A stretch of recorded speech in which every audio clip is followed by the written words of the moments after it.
Good Good mor morning, Melise. Good morning. How are you today? I'm doing all right. Can't complain. Beautiful sunny weather we had this weekend, so it was nice. Yeah, we were working on the rafters. Well, I call them rafters. I think they're called roof trusses here. England Mhm. is rafters. Yeah, we got 8 of them up plus the gable end and working on that. Thank God you can't see the black fly bites on the back of me.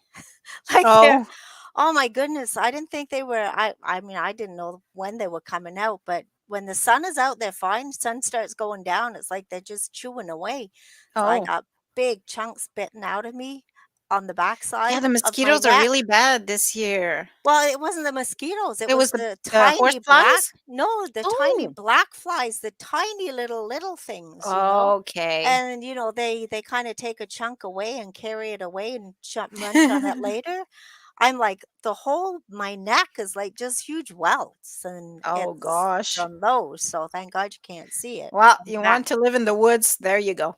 I know, now I'm starting to wonder, and then the tick problem, there's the other problem. Yeah, Yeah, yeah. he I found haven't ano seen one. I finally cut my lawn after okay. no mow May. Well, no, Like I saw the lawnmower have a hard time. I think your lawnmower, like, coughed and coughed and coughed and puffed and puffed and then got going because I think it was scared to see what it had to go through. It was, terrified. There was a Yeah, lot of grass. Oh my gosh, like and it was I think it was June 2nd by the time Mateo got to it, yeah. and, I was like, "Okay, can you do it now? Because we have the sign that says no mow May, and everybody's going by and saying, 'Hey, it's June, hello.'" You But you're know? not the only one. There's a lot that is still knee Yeah, high, and I'm like, "Oh my god." I mean, it's great to grow it, but how are you gonna get through it after? yeah, yeah. So, It's I'm glad we did it. Like I guess it's helping the pollinators and yeah. everything. But I hope it didn't, increase our tick problems too much. Yeah, and that's the problem. Sheldon found another one on himself Oh yesterday, no. so yeah, so But it's he's on kinda antibiotics, so that's good. no, He's he's all all right. done. That's all Oh, he's all done. done. Yeah, yeah, it Okay. was a strong antibiotic. It was only like 5 days, 5 day but that's course. okay, but he's staying out of the it's because he cut some long grass around the house. Right Mhm. now, we're working on the roof rafters, so we're sitting in the house on the wood, so we're okay, and I'm not Yeah. going anywhere near long grass when I'm out there, but, Yeah. anyway, when I go out now, this is a sight for sore eyes. Try and picture this, because I wear leggings, and then I wear my socks over them. Yeah. Because then they have Very nowhere to go fashionable. in. Oh, I know. Then there's no way for them to get in because they kinda crawl up and look for a spot. Mhm. In my, opinion, you can't get in that way. Anyway, Sheldon says, "Maybe I should wear something like that." And I'm going, "Okay, I'm trying to visualize you in a pair of leggings, socks over the leggings." I don't think it's gonna work, especially if you gotta go into Home Depot or something. It's Yeah. not going to work. That's the But kind of attire that I wear when I go hiking as well. Like I try to have leggings and then my socks over it and yeah, try because to to stay away from the ticks, right? yeah, to me that it's harder for them to get to you. I don't know. Mhm. That's my opinion anyway, but, Mhm. I don't know, So it's scary. it's National Health and Fitness Day today, It is. and I had no clue until we got this email, and so that's nice. We're celebrating Health and Fitness Day, and so I went kayaking yesterday, and that's kind of problematic when you have a rotator cuff injury And you're trying to kayak. and you're trying. Thank God for Mateo, because I mean, I was running in circles. Let's put it this way. I'm rowing with one side only, and I'm just going round and round. And the wind was quite It heavy was. yesterday. It was. So, yeah, we didn't go too far. We ended up going to Charlottenburg, and there's a Okay. little, I don't know the name in English. I don't know the word in English. It's called a marais in French. A It's, little bay? Is it a well, bay? it's not a bay. Gosh, what's that word in English? Anyways, it's just a little path, so we were just going around in Okay. that little A little alcove, and we saw stream? some. Yeah, A it's a a stream stream. off the big river, like, Okay. you know. A channel? No, no, a stream. Yeah, it would be kind of like a I don't channel, know. I think. But anyways, it was gorgeous. Like it was so beautiful, and we saw some majestic like heron birds. Like they're Yep, so big and tall, and there was yep. at one point there was two of them, and they were talking to each other. Man, did you ever hear them? No, no, but we It's had one land in our a pond, s- and they are huge.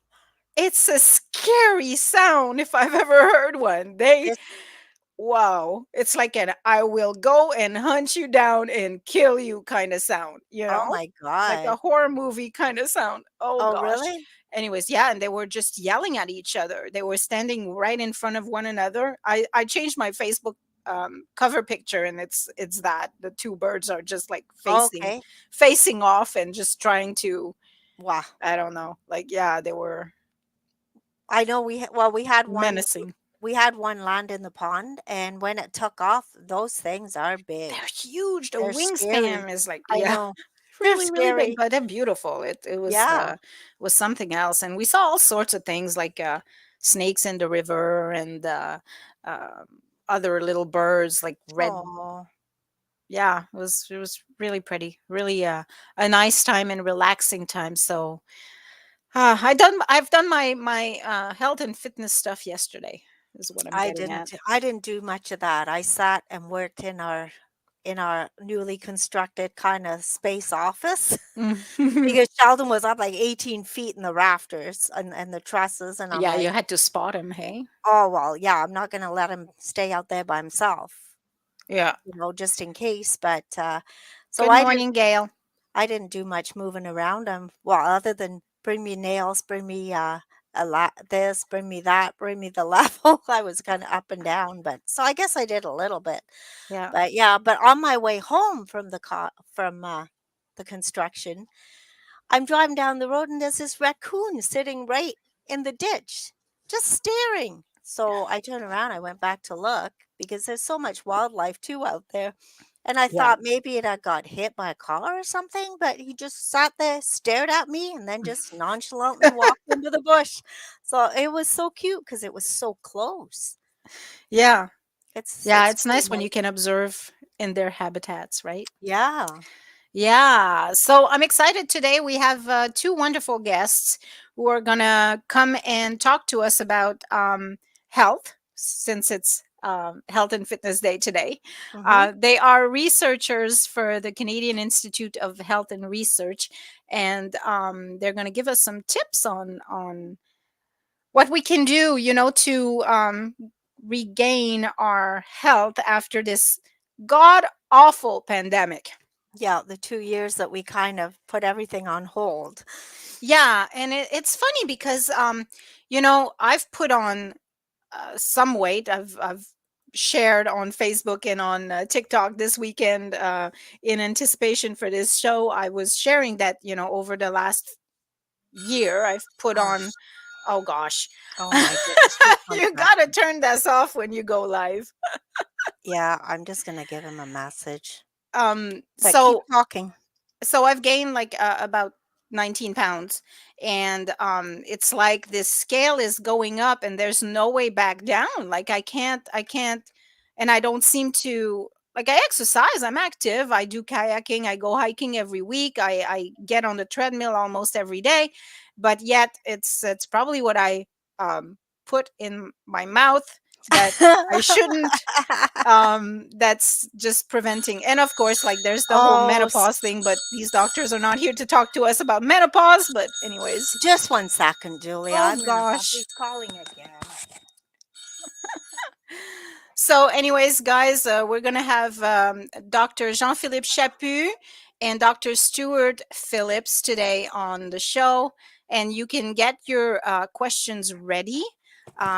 They will talk to us about, like I said, how to fix our fitness regimes and improve our overall health and well-being. Dr. Jean-Philippe Chaput studies the role of physical activity and other lifestyle factors in health promotion and chronic disease prevention. That's super good for Miley's because she is dealing with Oh, chronic 5 disease. yeah. And then Dr. Stuart Phillips, he studies the role of nutrition and exercise in keeping muscles strong as we age. That's another thing too that we that's important is like the strength training and Yeah. making sure that our bodies stay strong as we age. um I I find think, it's more so for women though, that kind of thing. I well, I find guess with the fact that we develop osteoporosis oftentimes in yeah, our later age. If you do strength training, you're kind of keeping your bones yeah. healthier. So that's yeah, that's important. And and and So, and you're getting muscles like where your muscles are I don't even want to show my underarm where your muscles start getting a oh, little flabby. We'll you say. know, I wish that, and I wish I had done this with my kids too. Like, I wish that we had been raised with that in mind, right? Hmm. I wish we had been raised with knowing that, but that it's not just moving, that it's not just getting your heart pumping, that Yeah. lifting weights is also important. And like when I was in the 80s, you remember the 80s? Oh Like, yes, oh I look, do. I'm channeling my inner 80s girl today. I've been watching Stranger Things, been watching binge watching Stranger Things 4 that came out last week. And Okay. it's all in the 80s and stuff. And it's I'm made my 80s playlist, and now I'm just doing cardio on my 80s playlist. Oh But my goodness. I digress. It's I just wanted to say that in the 80s it was about cardio. Like, Yep. it Yep. was all about cardio. Well, you had They like the stepping exercises. Like I remember I used to do like on the stepper and yeah. things like that. Yeah. You True. remember Olivia Newton-John Newton and John. Let's Get Physical Yeah, little yeah, yeah, headband and stuff, yeah, So they pushed for cardio a lot, but we never heard about, m lifting weights back yeah, then. Like, yeah, for your this was muscles. bodybuilder stuff. It was Yeah, not normal people stuff, right? yeah, it's true. So I It's wish true. we had learned about the importance of but on the other hand, I had 5 kids, so I've lifted plenty of weight. Yeah, yeah, we can look at it like that. Lifted the weight onto your hip and walked around with it like that. But then you kinda got one-sided because you're always carrying them on one side, right? Yeah, you're On stronger the one side. side. Yeah, I remember those days. Yeah, yeah, yeah. So I guess that's how we kept strong. Anyway, so Dr. Chaput is backstage, so I'm going to bring him on right away, and then Dr. Phillips will join us um, shortly. So, but for now, I'll invite Dr. Chaput, and he can talk a little bit about himself. Good morning. Hello, Good good morning. morning. How are you? We're doing all right. We're hanging in there. Good. We want some motivation from you, so we're all excited. I'll try my best. Yeah, Good. so let me so I introduced you. I said a little bit of what I've received, but I don't have much to go on. So I'd like you to introduce yourself and tell us what you do. Yeah, so JP Chaput, Jean-Philippe Chaput. I'm a scientist, of course, and professor at the University of Ottawa. I've been in the region in Ottawa for the past 12 years. I studied a bit around. I went to Denmark for 2 years and I studied at different places. I think my expertise or my research background is more in health promotion. Most of my research is more around sleep, nutrition, stuff like that. But of course, I work in a children's hospital at CHIO in Ottawa. Hmm. So studies like looking at the effects of screen time on the brain of kids. Some of my students work on cannabis and all of those kind of. So I'm very curious as a scientist. You like to discover things, to learn, and I think if I were doing the same thing again and again, I would be bored. So I like to learn new things. But everything around health promotion, I think it's my expertise. So yeah. Okay. Well, that's super interesting. You just mentioned a few topics that we could have Yeah. you and have a whole discussion about. We were just talking, my Lisa and I, on how um, cannabis stores are opening left, right, and center in our area here. We're in Cornwall. We seem to have one opening a week, and we seem to have more cannabis stores than we do Tim Hortons. It's Uh, crazy that people are turning to self-medicate. Yeah, I know, and I guess it's a lot of money for the government. But of course, in public health, we need to be careful and to study the adverse effects of that as well. There may be some good sides, like money making, of course, but of course, we need for teenagers or driving and stuff like that. There's some side effects that we need to recognize, and it's never one black or white. It's One-sided. always Yeah. gray, and I think we need to document that, investigate that, and I think it's an experiment. I think in a couple of years we'll learn from it as well. I think we're the only country doing that mainly, so I think we're learning. We're pioneers, but let's see what that means in a few years. Exactly. Okay, so Dr. Phillips is now backstage, so I'll bring him on. Good morning, Dr. Phillips. Hey, how's it going? You should call me Stu or Stuart. Okay, You say perfect. Dr. Phillips, and I look for my grandfather. So Oh my God. Okay, Stu. We had a whole discussion before you came in. Milese and I were just talking about today is National Health and Fitness Day, and we have you Sure. on board. And we had no idea. We didn't even know. Like it's not something that's super promoted. no, It should be. of course. Yeah. So I'm gonna let you introduce yourself and say what your domain of expertise is, and we'll take it from there. Yeah, cool. Go ahead. Hi, my name is Dr. Stuart Phillips. I'm a professor in the Department of Kinesiology at McMaster University. My main area of study is skeletal muscle, and with particular emphasis on the role that tissue plays in healthy aging.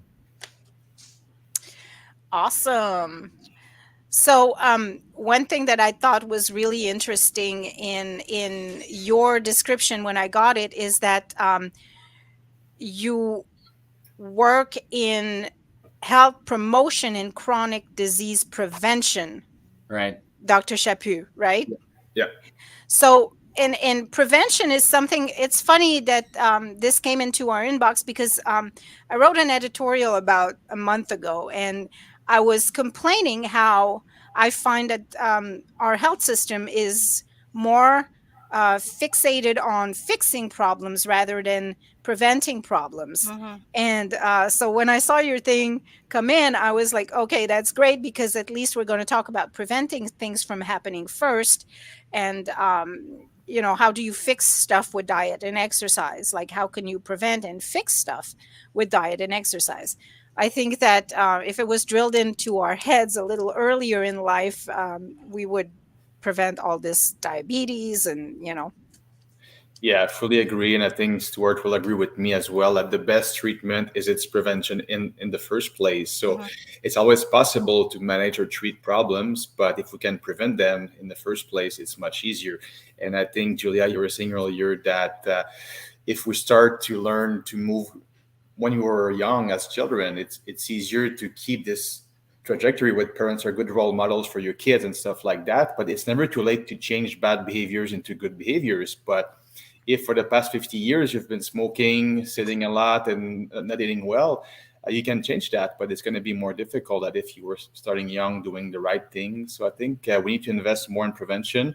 And I think it's true that the healthcare system is more geared towards treatment and giving pills and trying to find solutions to health problems, but we need to prevent them, I think, way more. and even surgery, like I had a whole story with my gallbladder. Long story short, I had it removed, but I'm not even sure that was the right thing to do. I looking back, I would probably have changed my way of eating first and try other things before I went right for the surgery. So I feel that it's a little pill here, a little surgery there, and but we should change that train of thought, that way of thinking, and prevent. Yeah, and I think some countries are more proactive. So I live in Denmark for 2 years, and in Scandinavia, there's a political will to invest in active transport for everyone, and so I think that you need some will from the government as well to make it more conducive for people to have healthy choices. Of course, some people struggle more than others, and it's always more complex than we think. So if we look here in Canada, the past 20, 40 years, the levels of physical activity have not changed much. So we understand way more, but even if, regardless of that, we don't move more. So I think we have lots to learn from other better countries, I will say. And I think that we always think to point towards people that they're not doing the right things, they're not motivated enough. But I think there's other things that can be done also to help people to be healthier and more happy. So it's not just people's fault, but it's the whole system. Yeah, we all share responsibility in that as well. It's not just the government's fault. I'm not saying, that it's the way things are, that it's the major, because we're individuals and we can make our own mind on stuff. So we share the responsibility, but it would help if it was, again, just taught early in life. Like I was saying, strength training, keeping the muscles strong as you age is what your email was saying. I know growing up in the 80s, I was not taught that lifting weights was a thing. No, It was all about cardio. Like, yeah. go, get your heart pumping, and if you do that, it'll be fine. But how important is it to keep your muscles strong?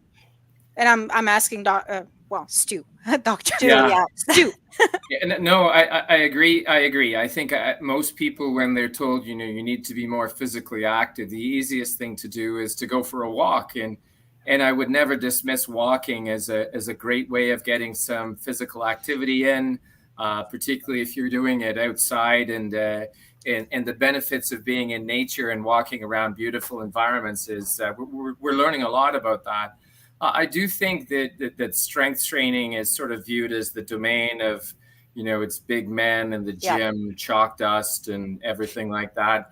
But we're trying to change some of those paradigms and really saying that strength training is actually attainable by a lot of people. I mean, something as simple as a push-up, and I know everybody hate push-ups, and I think that's a reaction to they were always used as a punishment when we were kids. But you can do lots of sort of even body weight workouts. We call them air squats, up and down, that are good for your legs, even up and down stairs, which is a great aerobic workout, as well as a little bit of a weight or resistance workout, because you're working your legs fairly hard. And the conclusion that we've come to is, particularly as you get a little bit older, you're going to find activities that get pretty difficult because your strength is a limitation. And I could give people examples, things like even simple things like getting in and out of a car. It becomes increasingly difficult to sort of push yourself up because you don't have the right levers that you normally do in an arm with chairs, for example. But in a seat with no armrests, it's difficult. Most people have to then use their legs, and they find out, actually, geez, I'm not as strong as I was. So I do think that as you get older, being a little bit stronger is an important part of aging successfully. So I think to JP's point is that we've done a great job having people live longer. What we haven't done a great job of is letting them live healthy for longer. So we differentiate between health span, which is how much of your life you spend in good health, versus lifespan. And we've added 30 years to our lives in the last century, that's great. Now let's add more health to that life that we have. Yeah. Okay. So one part that I'm having a hard time with is my arms. Like, as you age, you get your muscle starts to deteriorate in your arms. So what do you suggest for that kind of thing? I know most people, legs, they get it. I mean, they're looking down, and everything we do when we walk around or we ride a bike or we go up and down stairs, or if we do anything, it's focused on our legs. But everything that's done with weights that are over and above your shoulder or up here, or even if you're pulling weights up or you're pushing weights, you can do those with relatively small weights that you could buy at, just about every I think large chain store these days. Hey, Dollarama has them now. Well, there you go. And people want to sort of assess, and they say we need big heavyweights. It doesn't, And to a degree, that's true if you're interested in lifting big, heavy things in the end. If you're only interested in doing, placing some cans up on a shelf, or I just came back from a trip, so putting your bag in the overhead Oh, bin, yeah. then those are the activities that you need to practice. And so there's lots of objects around the house, even sort of, you start with light cans and then you take heavier cans. And, while we're holding those cans, people maybe forget that we're working on our grip. And our grip strength is a really important thing as we get a little bit older. And there's sometimes I'm opening jars and I think to myself, how would I do this if I were an 80-year-old woman or man living by myself? Yeah. I may never be able to get into that jar of pickles or whatever it is. They're so tough to take off.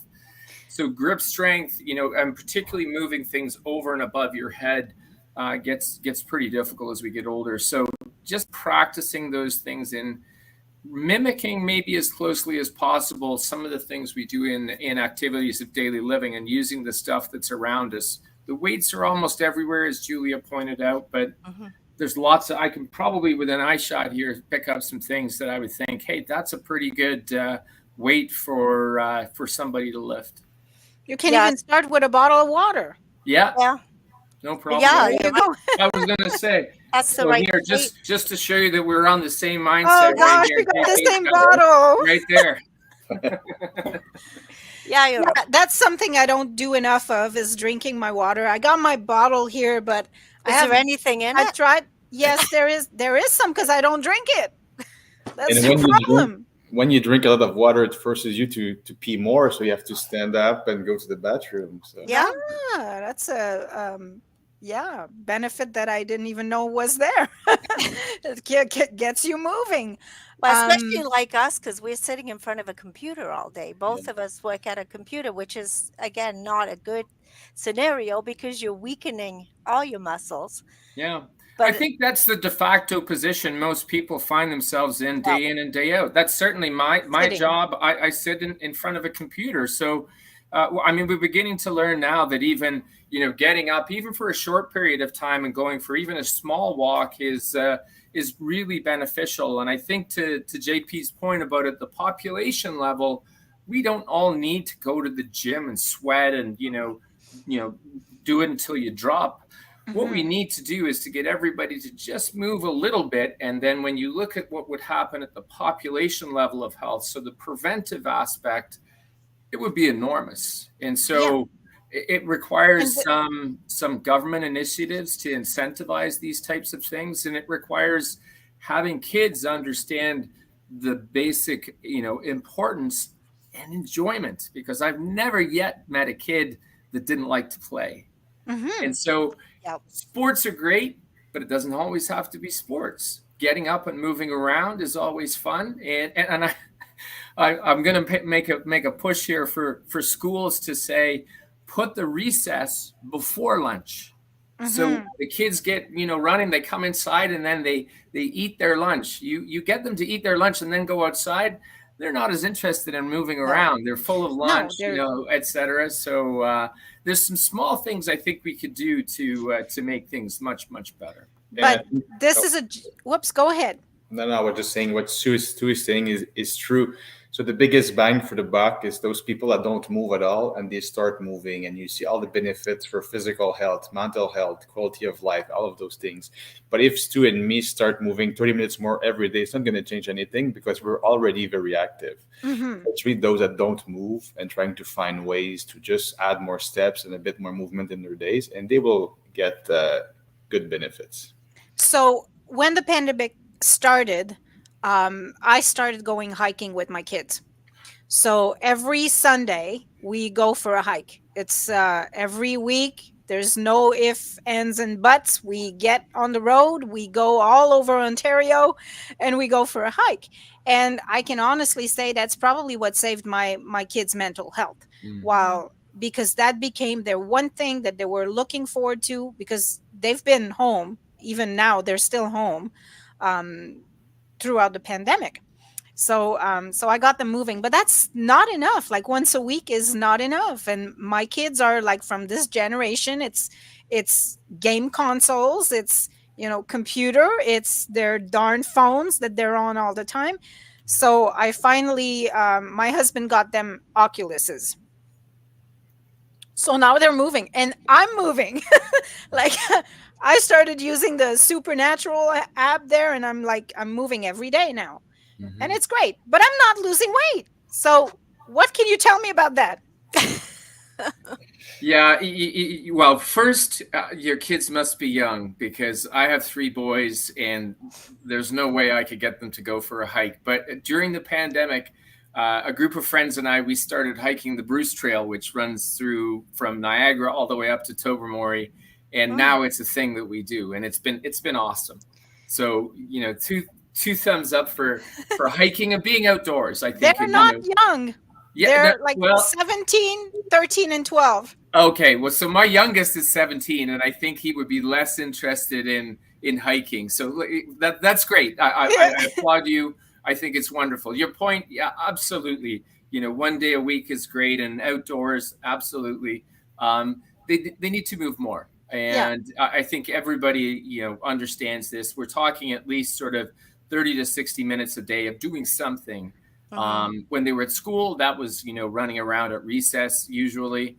And, that got taken away from them. And certain places, playgrounds were off limits. And so we lost recreation space. And that was a really tough thing to overcome. I don't doubt that at all.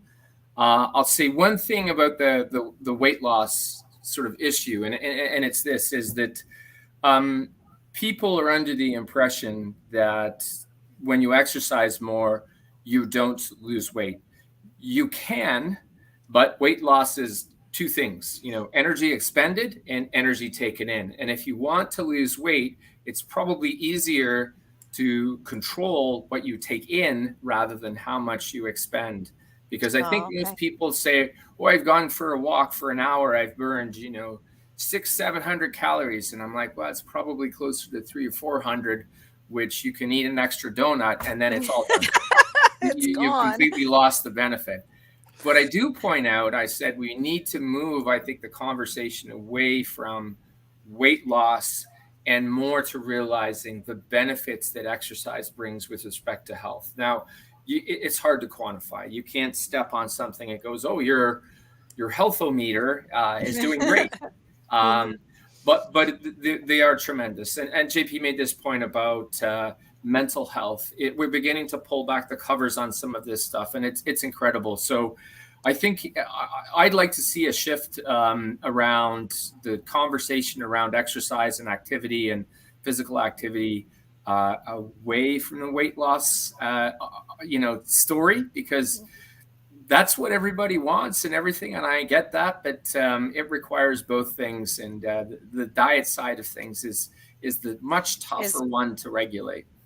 Now, actually, they say that to help you with your eating, you eat on a smaller plate.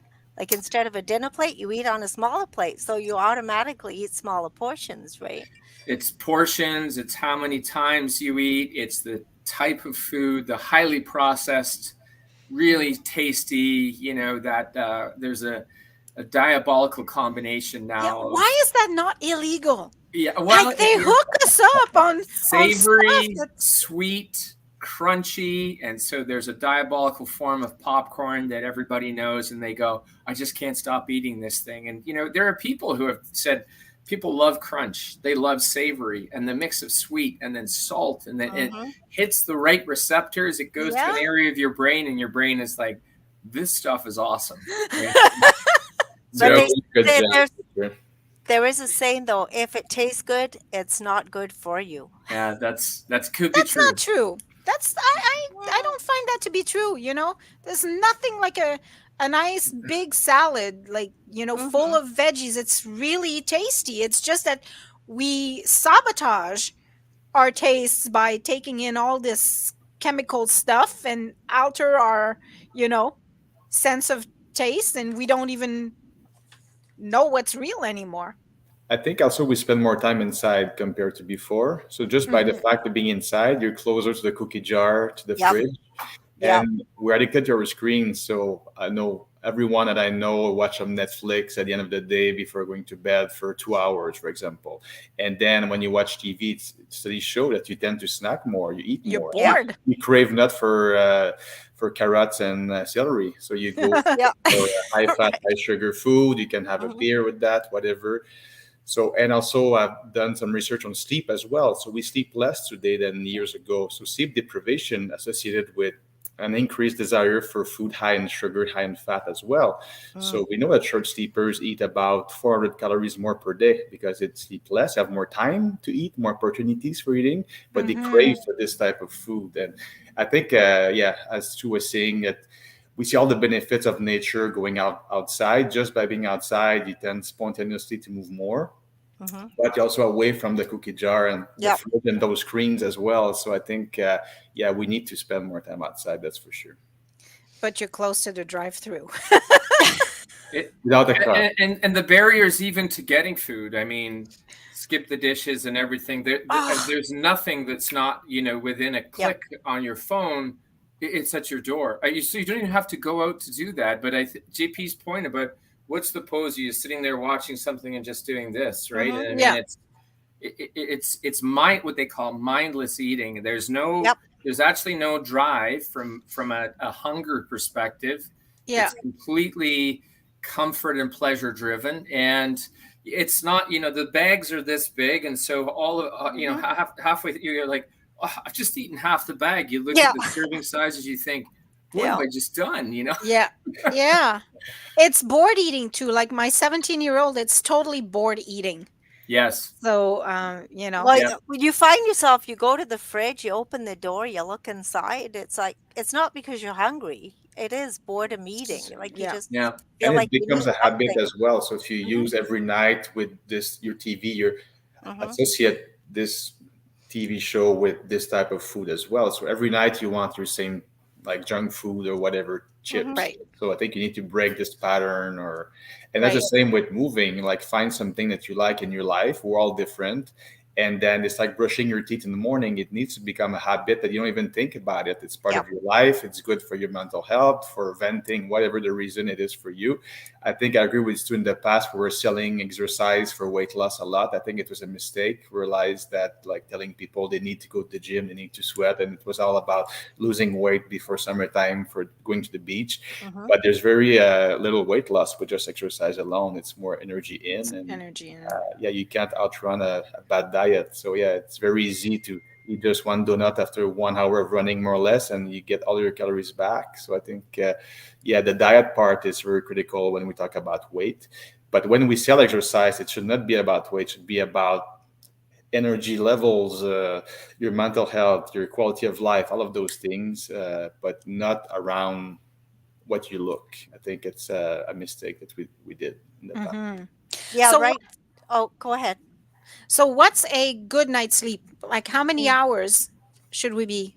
So the recommendations for adults is between 7 and 9 hours per night, but there's no magic number that applies to everyone. So these are guidelines for the population. So roughly, most Canadian adults should be between 7 to 9 hours of sleep per night.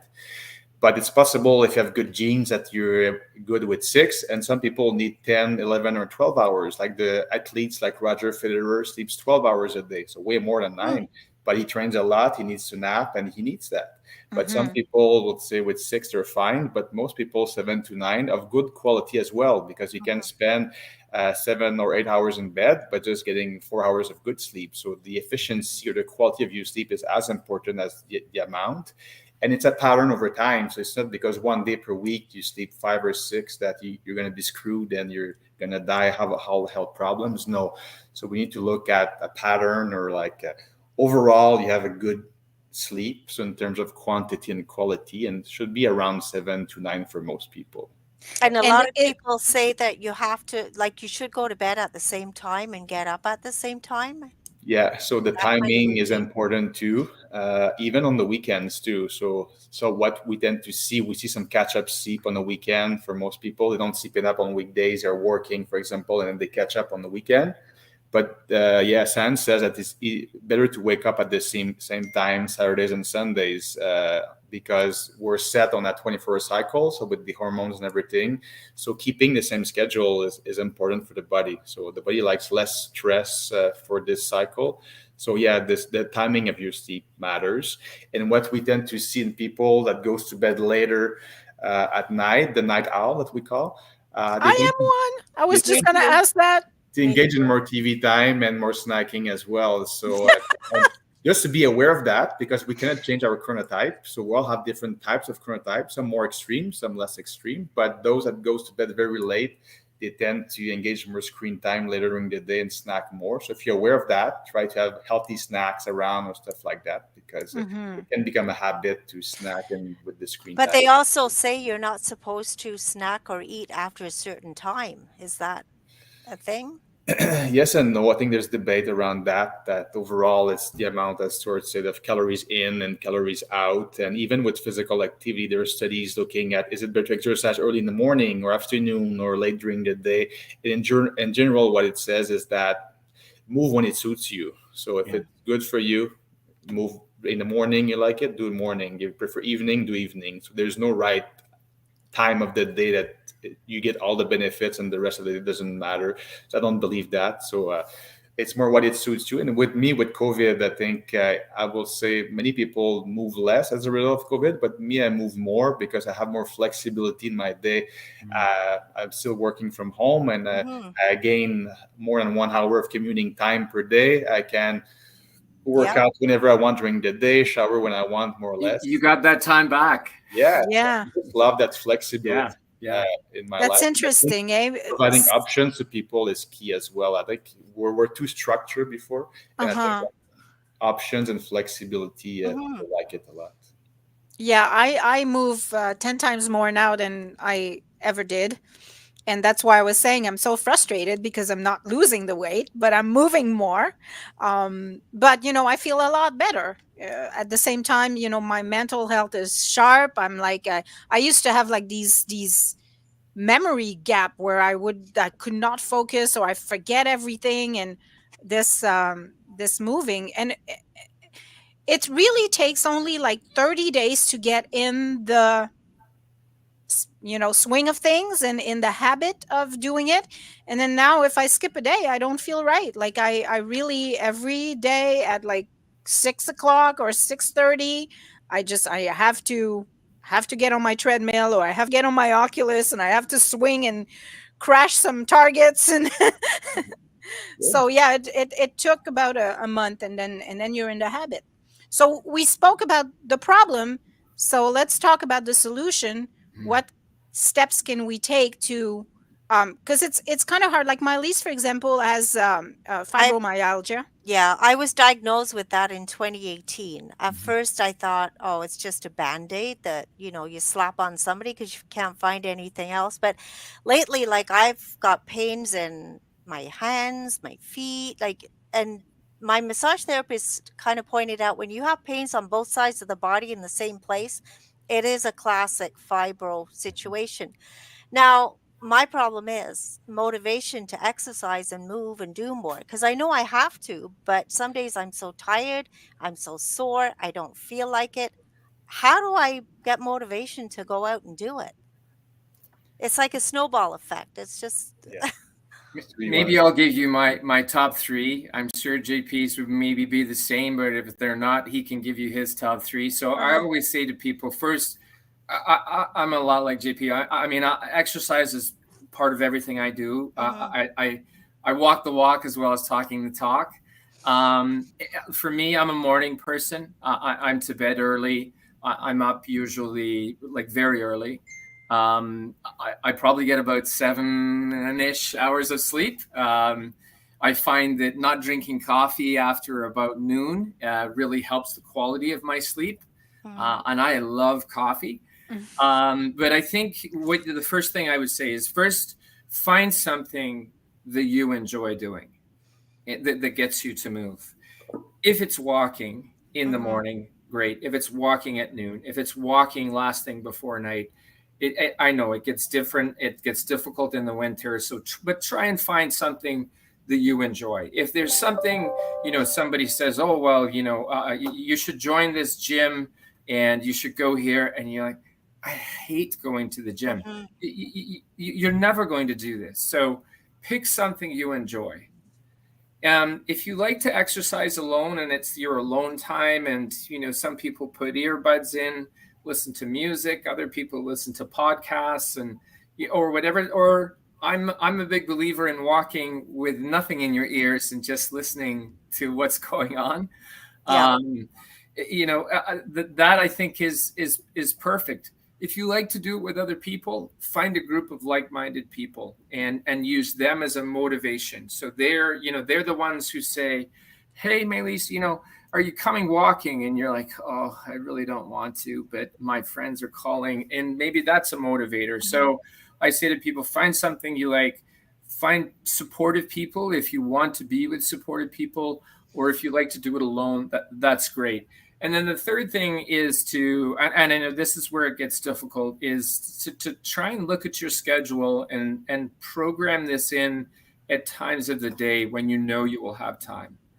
So everybody's busy. And if you've got kids, it becomes, it's crazy. But try and find, and if it's not 30 minutes, is it 20 minutes? If it's not 20 minutes, maybe it's just 10 minutes. And get the stuff done in that period of time. So if it's a walking group and they meet at noon, then make sure that noon there are no meetings, and schedule your lunch for a certain period of time, and just really maybe be a little bit kind to yourself. I love to exercise, but there are days when even I don't feel like exercising. So I think for somebody like yourself, Maëlys, like, pain is a tremendous, it's the antithesis of wanting to move around. The true irony is that the more you move, particularly with your condition with fibromyalgia, even people with osteoarthritis, they actually feel better as a result. Yeah. And so I know they feel like they don't want to, but in controlled ways, the pain actually goes down. And that's, we're actually, I guess, I'm sure we could say if exercise was a pill, we would all be on it. Yeah. But no pill, unlikely to ever be a pill. So we have to get out there and move. And so, but I think that the enjoyment is part of it. And that goes for kids too. So, a lot of kids will, my boys loved hockey. They played soccer. They were sports kids, but I have plenty of parents who tell me that their kids aren't interested in sports. But I said, but I bet you they love to play. They love to run around. They love to go to the playground. And they said, oh, yeah. And I'm like, well, then find something that's, like that for them. And then after that, as Julia said, 30 days, 60 days, 90 days, depends who you talk to, which health psychologist. They'll say it's no longer just a thing. It's become a habit. It's become part of your routine. Yeah, I used to actually walk with a friend of mine. And you're right. I mean, if you've got somebody, you've got to meet them on the corner at 4 o'clock, and you're going, I don't really feel like it. Or they're waiting for you, so you have to go. And it did become a habit, but then things happened. We stopped doing it, and that's that. But I've recently, there's a new program for the Canadian Mental Health Association.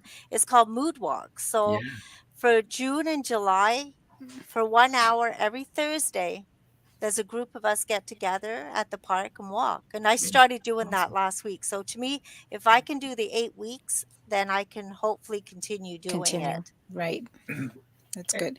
And as far sometimes, like you said, you have an event that makes you stop, but forgive yourself for stopping. Christmas.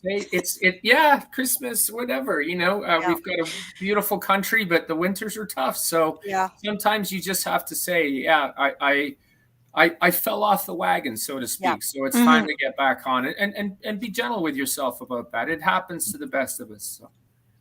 All right. And as far as food, I guess it's the same. We hear all the time, stay away from sugars, stay away from refined grains, just whole grains. Processed food is a big no-no. Is that what you would say? I think anything, to me, most grocery stores are laid out the same way. You go in, and if you work your way up one aisle, that's generally the produce. Then there's generally, the baked goods and focused on whole grain. And then there's generally sort of meat and dairy. Danger is when you go in the aisles in between, not to get your toilet paper and your cleaning products, but to get those hyper palatable, ultra processed foods. The estimates are there are 500 new foods every year.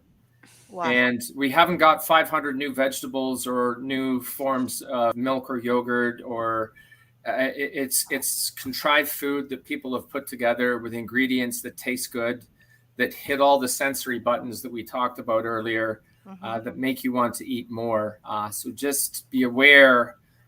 Cookies are great, chips are great, but it's not really the food that you want to focus on. Right. You know what's crazy is yesterday I was at the grocery store and I was on the fruit and veggies aisle and I was looking at buying a whole bunch of fruits to make a big fruit salad for the kids. And I'm like, oh my God, this is expensive. Oh my God, this is expensive. Oh my God.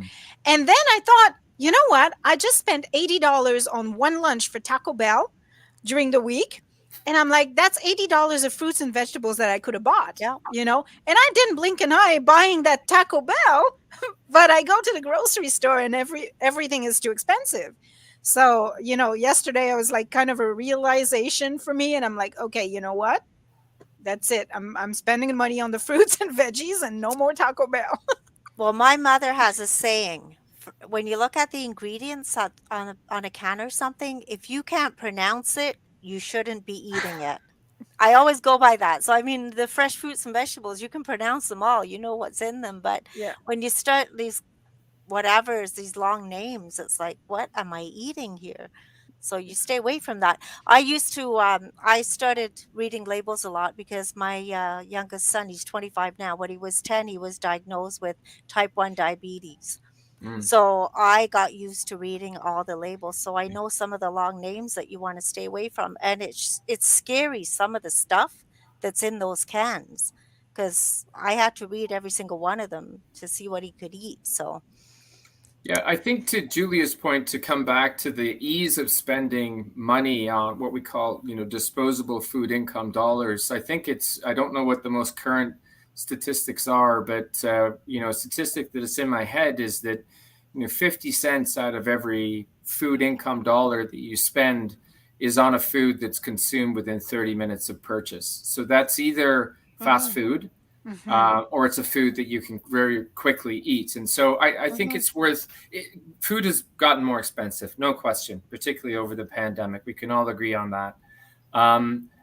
But if you look and you put $100, away, and this is my food budget for the week, you can sacrifice, 20-25% of it on a single meal that will give you a burger, fries, and a large drink. Yeah. And then you think, maybe if I took that money to the grocery store, there's a lot more that I could buy. So your point, Julia, is well made. But I do think that people, if they took the time, and all of these things are going down, right? We tend to prepare meals less. We tend to cook less. We like things cut up, which I'm okay with too. But then the convenience is always, and the pressure that's cited is, I just don't have time. So, it's a value proposition to make time to choose to do things where you could maybe eat a little bit healthier. So, And that'll buy you time in the end. you're right. That's the hope, right? Yep. All right. Well, I thank you so much for being with us today, guys. This was super interesting. It was. And please continue doing what you're doing and promote prevention. We will. All right. The phrase "an ounce of prevention is worth a pound of cure" it's a Absolutely. trite one, but it's so true. You would rather not get whatever you've got and have a cure for it, and just prevention is definitely the best way to go. Awesome. So now we're going to go and try some goodies because we do a taste test every Monday and we have some starches to try. All right. All right, guys. Have a great day. Thank Take you care, so guys. much. Thank you. Good summer. Bye-bye. Bye. Bye-bye. Actually, they gave some really good pointers. Yep. And after all this, are we gonna try this? Really? Like I don't feel like it anymore.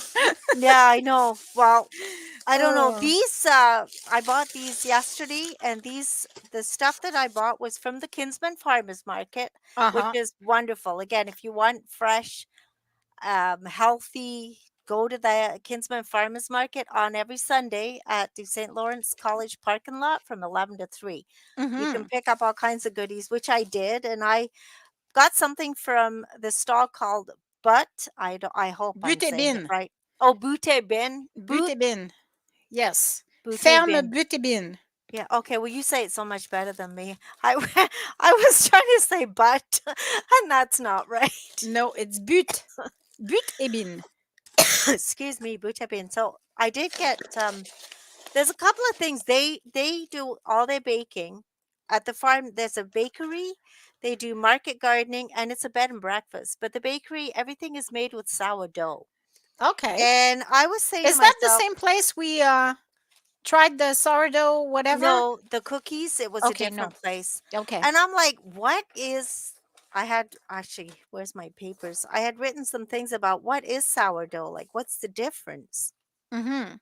And here I am now. I'm going, where's my paper? I can't remember what it was.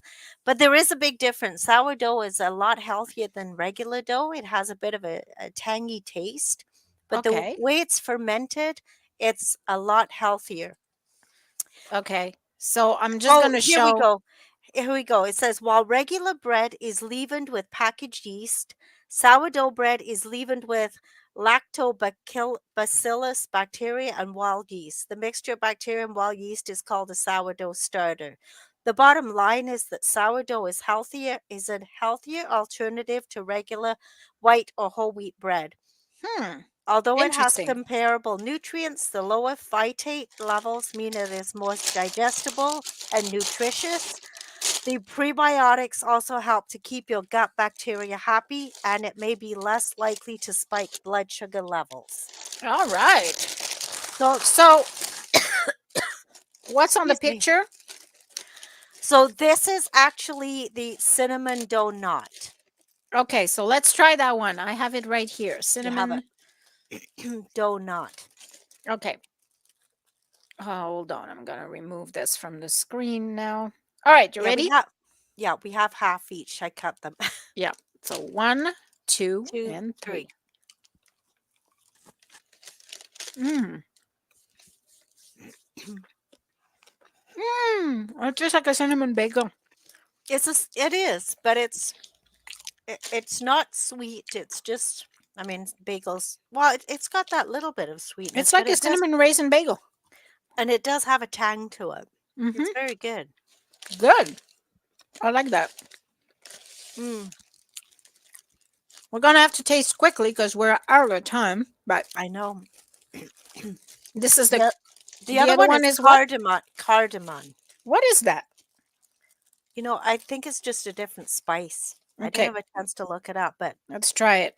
we'll try that one too. 1, 2, 3. 3. Oh, Mmm. Oh yeah, I've tasted yeah, that spice before. it's got a different taste. Mmm. But again, it's they're both certified organic. They contain whey, wheat, and dairy, but basically it's a Scandinavian take on sweet buns, both of them. They're like, yeah, I could definitely have that with breakfast and a Yeah, little bit of cream cheese or they're satisfying, crunchy yet soft. This is the description from the website, yeah. and And then the third thing you got us?